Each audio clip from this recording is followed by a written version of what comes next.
Hey guys, SaintsKnight here. Welcome you guys back to the channel here with another movie review. And today's film that we are going to be reviewing for you today is the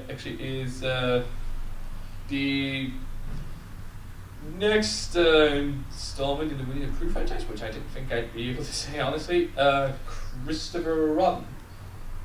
Now, I'm just going to say right now, as always, for those people that are new to our channel, if you haven't seen a movie review on this channel before, there will be absolutely zero spoilers on this channel, or on this video. And so that means that people, if you guys do want to see it, can check it out, unspoiled. This is just our opinions, so take it with a little bit of grain of salt every now and then. So with all that standard review boilerplate stuff out of the way, let's dive into the review. Ladies and gentlemen, if you do want to keep seeing these movie reviews on the channel, you know what to do by now. Don't forget to smash the thumbs up button. So without further ado, let's dive into Christopher Robin. Now, when I first heard that they were going to be doing this film with like a grown-up Christopher Robin, I thought, oh no. Because, let me put it this way, I loved Winnie the Pooh as a child. Winnie the Pooh was my childhood back then, as I'm sure it would be for a lot of you guys as well. So I was worried because Christopher Robin and Winnie the Pooh and all those other characters are classics. They're probably one of the, if not the best literary, fictional literary characters to date. And, well, when I got into the, so I was hesitant going into the film, and when I came out, my jawline actually right here actually hurt too much from smiling, and I'm not making that up. I smile. Actually, I have never seen a film ever that has made me smile with like teeth and all as Christopher Robin did. Now, what Christopher Robin's about? It's basically like a grown-up version of Christopher Robin, played actually very goodly by Ewan McGregor, as he struggles with like day-to-day life, and his family are wanting to like have more fun and all, but he's like more work until an old friend comes back to say hello and they both go on one big adventure. And well, the storyline sounds simple. The story sounds simple, really, but Winnie the Pooh has always had a simple story. I mean, it's not William Shakespeare, but it's satisfying for children. And the first really positive thing that I can say is that all the characters, voice acting, like all the animals, being Winnie the Pooh, Piglet, Eeyore, Kangaroo, Rabbit, Owl, a lot of them have their original voice actors returning for the role. Mainly Tigger, mainly the two best characters in my opinion, three best characters in my opinion: Eeyore, Pooh, and T-I-double-G-R. Thank God that they kept the voice actors for those three characters, because Jim Cummings, who did the voice for Pooh, his voice is a classic. You cannot I'd say he's one of the most recognizable voice actors out there. If he did the voice of Winnie the Pooh, you'd be able to go, that's Jim Cummings, that's Winnie the Pooh. Please may I have a hug. Tigger, seeing with him, his voice is, it's like having a different voice for a Kermit the Frog movie. You can't have a different voice for a Muppet movie.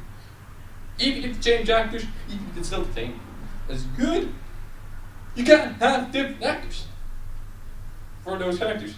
As well as Eeyore, who probably steals the show in Christopher Robin, because I think he had a lot of jokes, and he was probably the funniest one there, actually. But let's see. However, not all the main not every single one of the characters actually voice actors returned. They got the new additions for Owl, Kangaroo, and Rabbit, or the rest of like animals, but they do a really good job. I mean, their voices are different. I will give you that, but not so different that it actually becomes distracting. And how Peter Capaldi for the voice of actually having Peter Capaldi voice one of them is actually a really good idea. Now that I think about it.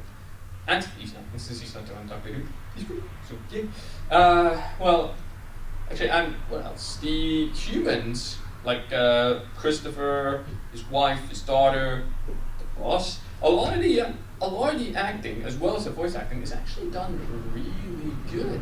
Which means that it actually makes the story and a lot of the scenes that are supposed to be emotional and heartfelt even more so. Hell, even the child actor who plays a young Christopher Robin in a flashback, not spoiler in the trailer, Sumi, he actually does a really good job as being young Christopher Robin. And I mean, the main thing for this is that it's a nostalgia trip. A lot of people don't like it because the story is too generic, or it doesn't, like, Winnie the Pooh doesn't belong in this time. Like, nobody needs Winnie the Pooh in this day and age. Okay, first of all, shut the fuck up and stop typing in the comments. Second of all, Winnie the Pooh is needed now more than ever, because remember this way, there are a lot of movies that are serious, dark, brooding, and there's not a lot of films that make people happy, make them smile, and make them have an enjoyable time. That is why, actually, and with the current events going on right now, like all like war, Donald Trump, Brexit, just every single serious thing out there in the world, we need something like this. We need Winnie the Pooh more than ever. Actually, no, we need Mr. Rogers now more than ever, but Winnie the Pooh comes in close second. Because this does one thing right, and it does it well. It takes you back to a simpler time. A time before Trump, a time before Brexit, a time before all of the world's problems right now that are happening right now. It's a nostalgia trip. Christopher Robin needed to be a nostalgia trip, which this is. By keeping the original cast of like Pooh, Tigger, Eeyore, and by making the storyline as simple as possible and making like the jokes funny, making the emotional scenes emotional, and by making it upbeat, entertaining, and enthusiastic. Keeping the things that made Winnie the Pooh, putting it in this film, and then doing something that I thought they'd never do, putting in making the human characters actually very interesting, because if you know Winnie the Pooh, you would know that the only human in there was Christopher Robin, and he was a bit But they actually made not only Christopher Robin interesting, but they made all the human characters actually the human main characters actually interesting, like Christopher Robin's boss, his boss's boss, the wife, the daughter of Christopher. Every single I literally can't think of anything that's a downside about this, because the soundtrack is fitting for a Winnie the Pooh flick / whatever, and the scenery is actually very impressive. Although the best thing out there, the best thing about all of this is the animations. And by animation, I mean the animation on the bears, like the animals, because not only did they get the original stuffed animals, for the looks, which is a instant plus, because I thought they were going to be like the actual Winnie the Pooh, white, big Simpson yellow red shirt.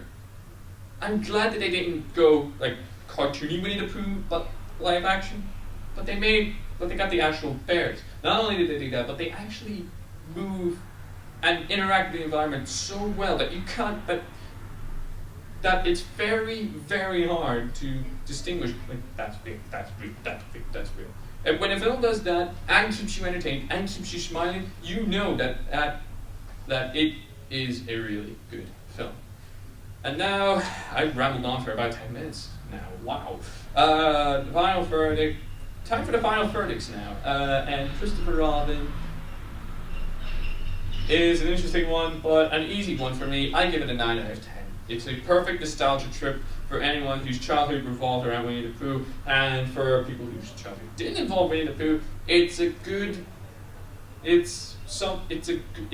at keeping you happy. It's good at keeping you entertained, and it's a good film to take your mind off current events and to keep you in a happy mindset, which this does superbly. If you have one film to watch as summer ends in the UK, because it was out beforehand, America, then I recommend bringing the children, bringing your mum, your dad, your granddad, your grandmom, your dog, if you can bring it in. I recommend bringing the whole family to Christopher Robin because I don't say this very often, it genuinely is a film that everyone can enjoy. So that is my thoughts on Christopher Robin. What did you guys think? Have you seen it? And if you've seen it, what did you think of it? Do you like it? Do you not like it? Do you love the fact that a lot of the original characters were reprised by the original actors? If you haven't seen it, are you planning on seeing it? Are you planning on not seeing it? If you are, who will you bring up? Whatever your thoughts, leave them in the comments down below. And apart from that, guys, I'm afraid it's now time to end today's video. Hope you guys did enjoy it. If you did, please do us a huge favor. Smash the thumbs up button, subscribe if you're new to the channel, and if you're not new, don't forget to click the bell icon next to the subscribe button to get notified on all of our upcoming videos. And apart from that, guys, we'll see you in the next video. So until then, guys, it's your boy SaintsKnight here, telling you guys, peace.